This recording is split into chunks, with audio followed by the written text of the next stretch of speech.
అత్త మీద కోపం దొత్త మీద చూపెట్టకూడదు. ఒక చక్కటి అవకాశం ఆంధ్రప్రదేశ్కి 5 మెడికల్ కళాశాలలు క్రిందసారి వచ్చినాయి, కొత్త మెడికల్ కళాశాలలు ఆంధ్రప్రదేశ్లో.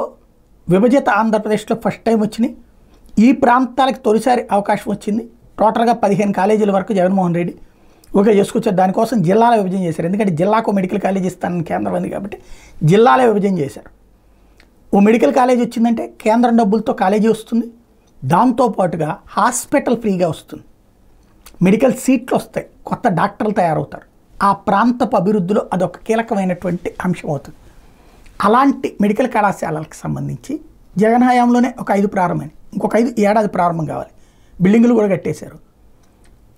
చిన్నపాటి కారణాలు చూపెట్టి ఆపేస్తున్నది కేంద్రం. ఇక్కడ ఉన్నది వైద్యారోగ్య శాఖ మంత్రి సత్యకుమార్ యాదవ్ మొన్న వెళ్ళి నడ్డాని గెలిచారు. రెండో పక్కన అక్కడ కేంద్రంలో ఉన్నది బీజేపీ గవర్నమెంటే. అవసరమైతే కేంద్ర మంత్రులు పెమ్మసాని చంద్రశేఖరు, భూపతిరాజు, శ్రీనివాస్ వర్మ, అలాగే అక్కడ ఎవరైతే రామ్మోహన్ నాయుడు వీళ్ళందరూ వెళ్ళి కూర్చుని పని చేయించాలి.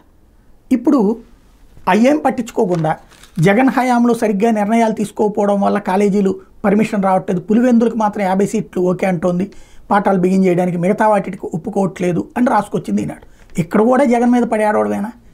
కాలేజీలు ప్రారంభించినప్పుడు సిద్ధార్థ కాలేజీ ఇట్లాంటి కాలేజీలకి సీట్లు తీసే పెనాల్టీలు వేసింది, మరి అప్పుడు మూసేస్తున్నారు అటు లేదు కదా.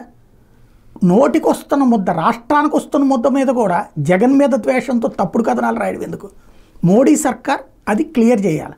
మంత్రులు ఉన్నారు, కేంద్ర మంత్రులు ఉన్నారు, అవసరమైతే తెలంగాణ మంత్రులు కూడా ఎడబెట్టుకెళ్ళండి, ఎందుకు పరిష్కారం అవుదో చూద్దాం.